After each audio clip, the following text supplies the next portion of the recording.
मेरा 11 वेस्ट हो गया, मेरा 12 वेस्ट हो गया, मेरा 12 हाफ वेस्ट हो गया। ये रोटेशन 11 का पार्ट है, ये उसका पार्ट है। वो देखते हैं कि जेई का पार्ट है। 26 वाले एस्पिरेंट जो सबसे ज्यादा गलती करेंगे, मैं आपको यहीं रोक देना चाहता हूँ। तो नमस्कार दोस्तों, मेरा नाम रोहित शॉय और करेंटली मैं आईटी दिल्ली के मैथमेटिक्स एंड कंप्यूटिंग ब्रांच का स्टूडेंट हूँ। लेकिन ये वीडियो कंप्लीटली सुनना, बहुत सारे बच्चे हैं ना जो 11 वेस्ट कर देते हैं, जो मतलब अभी क्लास 12 में भी है, जिनका 2025 में भी है, वो 11 भूल चुके हैं, उनको 11 का रत्ती बराबर याद नहीं है। तो उन बच्चों के लिए ये वीडियो होने वाली है कि आप कैसे इंप्रूव कर सकते हो अपनी 11 को। सबसे पहली मिस्टेक जो एस्पिरेंट करते हैं ना, वो करते हैं कि वो 11 और 12 को एज सेपरेट देखते हैं, है ना। जो आपकी टिपिकल मेंटालिटी बनी होती है ना क्लास 5, 6, 7, 8 से, कि भाई क्लास 5 में पास कर लिया, 6 पे गए, 6 को पास कर लिया, 7 पे गए, वैसे 11, 12 को भी आप अलग अलग देखते हो। बट एज अ जो मैं अपना बता रहा हूँ आपको, हो सके ये जो साइकोलॉजिकल चीज़ें, थोड़ी थोड़ी चीज़ें आपको बहुत ज़्यादा हेल्प करती है। जो मैं देखा करता था जब मैं एस्पिरेंट था, तो मैं ना जेई को एज अ होल देखता था, सिलेबस को। मैं कभी ये डिस्कस नहीं करता था कि मेरा 11 वेस्ट हो गया, मेरा 12 वेस्ट हो गया, मेरा 12 हाफ वेस्ट हो गया, जो बहुत मेजोरिटी ऑफ एस्पिरेंट मेरे को लगता है करते हैं। और यही एक डिफरेंस आ जाता है कि एवरेज बच्चे और टॉपर में। टॉपर या जो जेई एडवांस जो क्वालिफाई करते हैं ना, मैं इतना आपको बता सकता हूँ, वो एज अ सिलेबस को होल देखते हैं। वो ये नहीं देखता कि ये रोटेशन 11 का पार्ट है, ये उसका पार्ट है। वो देखता है कि जेई का पार्ट है, जेई सिलेबस का पार्ट है। तो एक मेंटालिटी वैसे डेवलप होती है। और इससे पता है क्या होता है, इससे मैंने अपने आप को कैसे इंप्रूव किया था। जैसे फिजिक्स केमिस्ट्री मैथमेटिक्स में भी बच्चे ये करते हैं कि फिजिक्स केमिस्ट्री अच्छी लगती है, मैथ्स अच्छी नहीं लगती। तो इसमें जो रिलेटेड टॉपिक्स है ना, मैं उनको इंटरलिंक कर लेता था कि भाई ये तो एक ही सिलेबस का पार्ट है, इसमें कुछ ऐसा नहीं कि 12 का पार्ट है 11। मैं एग्जांपल से आपको समझाता हूँ, जैसे आप भी ये कर सकते हो फॉलो। जैसे क्लास 11 में कुछ टॉपिक हो गए, जैसे काइनेमेटिक्स हो गए, है ना, और वेक्टर जो पढ़ाता है इनिशियल बेसिक मैथमेटिक्स में, वो पढ़ लिया। तो उसके बाद इमीडिएटली क्लास 12 का मैंने वेक्टर 3D उसी टाइम कंप्लीट कर लिया, है ना। उसके बाद अगर वेक्टर 3D कर लिया, 3D कर लिया, तो 2D कर लिया उसके साथ साथ, कोऑर्डिनेट के जो ज्योमेट्री वगैरह होती है ना। सिमिलरली और भी कुछ चैप्टर आप ले सकते हो, जैसे एटॉमिक स्ट्रक्चर और केमिकल काइनेटिक्स हो गए, 11 का जो टॉपिक है। अगर उसको कर लिया तो साथ साथ मॉडर्न फिजिक्स के भी PYQ कर लिए। तो इससे क्या हुआ कि मैं इधर उधर शिफ्ट नहीं हुआ और मेरा कम टाइम में ज़्यादा सिलेबस हो गया। थर्मो भी हो गया, जैसे थर्मो फिजिक्स में पढ़ाते हैं, और केमिकल में थर्मो भी पढ़ाते हैं, वो भी 11 में पढ़ाते हैं। लेकिन उनमें ज़्यादा कोई डिफरेंस नहीं है। आप अगर जाओगे ना, केमिकल थर्मो कर लिया, फिर इक्विलिब्रियम कर लिया, तो फिजिक्स का थर्मोडायनेमिक्स हो गया, ऐसा टाइप का। क्यों मैं डायरेक्ट PYQ पे जंप करता था, ये मैं आपको फर्दर बताऊंगा वीडियो में कि मैं ये क्या बात कर रहा हूँ कि यहाँ कर लिया तो वहाँ कर लिया, ये वो क्या मैं बता रहा हूँ, है ना। तो जो सबसे ज्यादा दिक्कत होती है 12 या जो 25 वाले एस्पिरेंट, जो 26 वाले एस्पिरेंट जो सबसे ज्यादा गलती करेंगे, मैं आपको यहीं रोक देना चाहता हूँ कि एक होता है कि importance of pre requisite chapters. आपका प्री चैप्टर जो होता है ना, प्री रिक्विजिट चैप्टर मतलब जो चैप्टर आपको नेसेसरी था करना, आपने वो स्किप कर दिया। बहुत बच्चों को मैंने ये देखा कि मैंने बहुत बच्चों को ये भी बोला है कि ट्रिग्नोमेट्री अच्छे से करो, बहुत अच्छे से करो, वरना बहुत दिक्कत आएगी। बहुत बच्चे ट्रिग्नोमेट्री का ये करते हैं ना, अच्छा ट्रिग्नोमेट्री करना है तो मेरे को फॉर्मूला रटना है उसका। लेकिन पता है एक अप्रोच ये होती है कि भाई फॉर्मूला कभी रटा नहीं जाता। जैसे आप रोटेशन का फॉर्मूला रट के भी बैठे होगे ना, आपको घंटा आपसे क्वेश्चन नहीं बनने वाले। फॉर्मूला याद करने का सबसे बेस्ट तरीका होता है कि फॉर्मूला अप्लाई करना सीखो। क्वेश्चन है, क्वेश्चन में जब तक आप ट्रिग्नोमेट्री खुद से अप्लाई नहीं करोगे, आपको पता नहीं लगेगा कि sin 3 थीटा का फॉर्मूला क्या है, sin 2 थीटा का क्या है। जो बच्चे कंफ्यूज होते हैं, है ना, मैं आपको एक इन जनरल एज बड़ा भाई आपको समझा रहा हूँ। अगर आपको हो सके, मैंने बहुत लंबे टाइम बाद एक रिक्वेस्ट करूंगा आपसे कि वीडियोस को लाइक कर दो, क्योंकि मैं कोई यहाँ पेड मेंटोरशिप या कोई पेड बूट कैम्प नहीं बेच रहा। मैं आपको बस इन जनरल अपनी जो ऑनलाइन जर्नी थी, उससे जो भी चीज़ आपको रिलेट होती है ना, सब बताने की कोशिश कर रहा हूँ। तो बहुत दिनों बाद में बोल रहा हूँ, तो थोड़ा सा मान रख लेना अपने बड़े भाई का, है ना। तो ऐसी ऐसी चीज़ें करनी है। फिर एक चैप्टर का लिस्ट मैं आपको स्क्रीन पे देता हूँ। ये चैप्टर अगर आपने नहीं किया, अगर आप 12th में भी हो, अगर आपने 11 बर्बाद किया, 11 का भूल चुके, ये चैप्टर आपका प्राइमरी फोकस रहना चाहिए। इसको आप वन शॉट से करना। ये बस कुछ चैप्टर है, 6-7 चैप्टर है, इसको वन शॉट से करना, वरना आपका पूरा 11-12 एज अ होल बर्बाद जाएगा, जो मैं देखा करता था। तो जैसा कि आप सभी को पता होगा, NTA ने रिसेंट में जेईई मेंस का पैटर्न चेंज किया है, नोटिफिकेशन के द्वारा आपको पता चल गया होगा ये। तो इससे 2025 और फ्यूचर जो ईयर्स है ना, उसमें बहुत थोड़ा बहुत मार्क्स वर्स परसेंटाइल का भी डिफ्लेक्शन आएगा, और एग्जाम का जो पैटर्न है ना चेंज होने से ओवरऑल क्वेश्चन कैसे फ्रेम होंगे उस पर भी एक इम्पैक्ट पड़ेगा। तो ओसवाल बुक आपके लिए लाया है 10 मॉक टेस्ट पेपर, जो कि कंप्लीटली न्यू पैटर्न पे बेस्ड है, और इसको फुल्ली सॉल्व किया जाएगा विद शॉर्टकट्स। और जैसा कि आप देख सकते हो, ये बुक एक तो 100% अपडेटेड है ही, क्योंकि 2025 एस्पिरेंट्स के लिए एक्सटेंसिव प्रैक्टिस होगी इसमें बहुत सारे क्वेश्चंस की। एग्जाम रेडीनेस के लिए इसमें एडिशनल जो फीचर है, निमोनिक्स और माइंड मैप्स दिए गए हैं, ताकि हर बच्चे को रिवीजन में भी कोई दिक्कत ना हो। इसमें एग्जाम के वैल्यूबल इंसाइट्स भी है जो कि एक्सपर्ट द्वारा दिए गए हैं, और ये एग्जाम एनालिसिस बहुत अच्छे से इस बुक में किया गया है। और जैसा कि आप देख सकते हो, ये बुक अभी रिसेंट में ही रिलीज हुई है, 17 अक्टूबर 2024 को रिलीज हुई है। तो मैं इसका लिंक डिस्क्रिप्शन में दे दूंगा, आप इसको चेकआउट करना मत भूलना।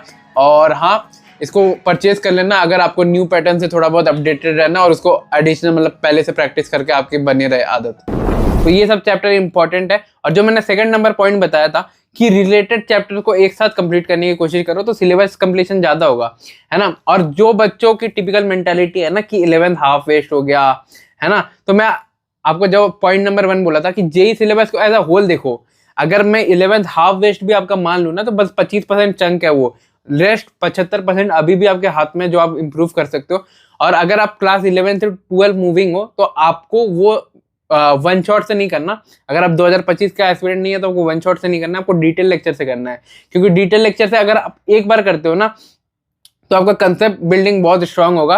और जब भी लेक्चर करना, ये एक टेक्निक है जो यूज करना है, जो मैंने की थी, इसको फेमेंट टेक्निक बोलते हैं। इस टेक्निक में क्या करना होता है, मैंने प्रीवियस वीडियोस में समझा रखा है कि लेक्चर को देखना है, लेक्चर देख के उसके नोट्स आपको खुद से बनाने, ना कि ऐसा, क्योंकि वो टीचर के नोट है, वो आपके नोट नहीं है। आपको ये समझना पड़ेगा। अगर आपको कभी भी जानना है ना कि आपको कितना % रिटेन है एक चैप्टर का, एक चैप्टर लो, फॉर एग्जाम्पल केमिकल बॉन्डिंग लो, लिखो कि क्या क्या उस चैप्टर में था। हाइब्रिडाइजेशन था, वेस्पर थ्योरी था, एमओटी था, मॉलिक्यूलर ऑर्बिटल थ्योरी था, ऐसे ऐसे लिखो। और उसमें क्या था सिमिलर, तो आपको एक पता ये चलेगा कि रिटेन कितना है आपके दिमाग में, आपको याद कितना है। और जो जो पार्ट आपको नहीं आता, आप ऐसे बहाने मत मानना फिर कि अच्छा ये आता था मेरे को, वो इसका मतलब वो पार्ट आपका वीक रह गया। तो वो उस पार्ट को आप आइडेंटिफाई करो, एक पेज में लिखो। यहाँ आलसपन नहीं करने से चलेगा, है ना। और इससे क्या होगा ना, नोट्स, 2 चीज प्रॉब्लम सॉल्व होती है। ये आपकी जो नोट मेकिंग की गंदी आदत है ना, कि आप क्लास 10 का एसएसटी लिख देते हो, यहाँ से मतलब एक बुक स्टार्ट किया तो इतना मोटा, मतलब कमेंट करके बताओ आपके कितने पन्ने के नोट्स है। मैक्सिमम बच्चों के 100 पन्ने के ऊपर एक चैप्टर के नोट जाते हैं, जो कि भाई कर ही नहीं सकते। आपका जो रेफरेंस मॉड्यूल का बुक है ना, उसने भी 6-7 पन्नों में निपटा दिया है उन्होंने चैप्टर। तो आप क्या करोगे 100 पन्नों का, है ना। तो आपको क्या करना है, खुद से नोट्स लिखना, और क्लास इलस्ट्रेशन नहीं लिखना, क्योंकि क्लास इलस्ट्रेशन बस एप्लीकेशन समझाने के लिए होता है, वो आपके लिखने के लिए नहीं होता। एप्लीकेशन अगर आपको सीखना है तो आप खुद से अप्लाई करो, है ना। PYQs मैंने हर बार बोला, स्पॉन्सर नहीं है, ये इंपॉर्टेंट है, मैंडेटरी है। जब मैं क्लास 11 में था ना, तो मेरे को अभी भी याद आता है, कुछ कुछ वीडियोस ऐसे होते थे कि this is the last video for JEE 2022, this is the last video, this video might get deleted in 24 hour JEE 2022, है ना। इसके बाद और कोई वीडियो नहीं आएगा, ये वीडियो नहीं दिया तो आपका IIT में सिलेक्शन नहीं होगा। ऐसे ऐसे वीडियो देखता था। उसके बाद फोमो क्रिएट होता था, अच्छा सेंगेज करना है, ये करना है, फिर PYQ करना है।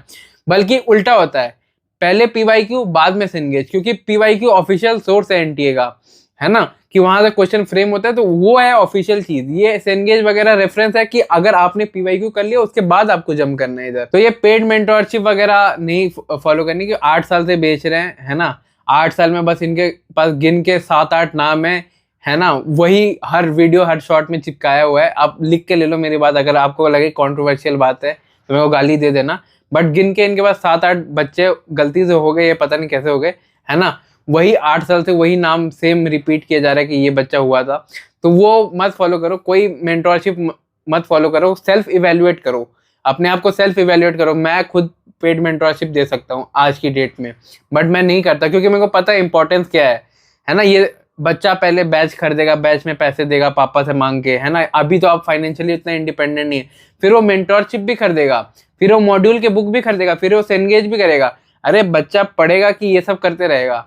बच्चे को IIT जाना है, बच्चा यहाँ कोई प्रोडक्ट थोड़ी है। तो जो भी है ना यूट्यूबर्स वगैरह, इनसे थोड़ा सा दूर रहो। ऐसा नहीं कि गाइडेंस नहीं लेनी, गाइडेंस अच्छा दे सकते हैं यूट्यूब पे, बट थोड़ा सा केयरफुल रहो। और जो मैंने बातें बोली उनको फॉलो करना, प्रीरेक चैप्टर इनको फॉलो करना। और लास्ट पॉइंट में आपको ये बताना चाहूंगा, एक चीज होती है लर्निंग पिरामिड। तो उस पिरामिड के हिसाब से जो भी आप करते हो ना, आप देख सकते हो स्क्रीन पे, ये ऑनलाइन का है और ये बहुत ट्रू होल्ड करता है। ऑनलाइन लेक्चर से आप जो भी पढ़ते हो ना, उसको आप बस 5% रिटेंशन रखते हो। अब ये जो ग्राफ के एकदम ऊपर में देख सकते हो ना, तो ये डेमोन्स्ट्रेट करता है कि कितना रिटेंशन रहता है लर्निंग का, कितना % बच्चा सीख रहा है। और ये कॉम्पिटिटिव एग्जाम में सबसे ज़्यादा यूज होता है ये वाला चीज़। मैंने खुद ने यूज़ की थी अपने टाइम में, तो बता रहा हूँ आपको कि इस मेथड से मेरे को ये पता चला कि अगर मैं ऑनलाइन लेक्चर देखता हूँ तो बस मेरे को 5% रिटेंशन है। अगर मैं क्वेश्चन सॉल्व करता हूँ तो मेरे को 75% का रिटेंशन है उस टॉपिक का। और अगर मैं किसी को समझाता हूँ, किसी को पढ़ाता हूँ, जैसे मैंने आपको बताया मेरा कोई दोस्त थे पल्लव वगैरह थे, तो उनको मैं पढ़ा देता था, है ना। अगर वो वीडियो देख रहे हैं तो वो अभी भी जानते हैं।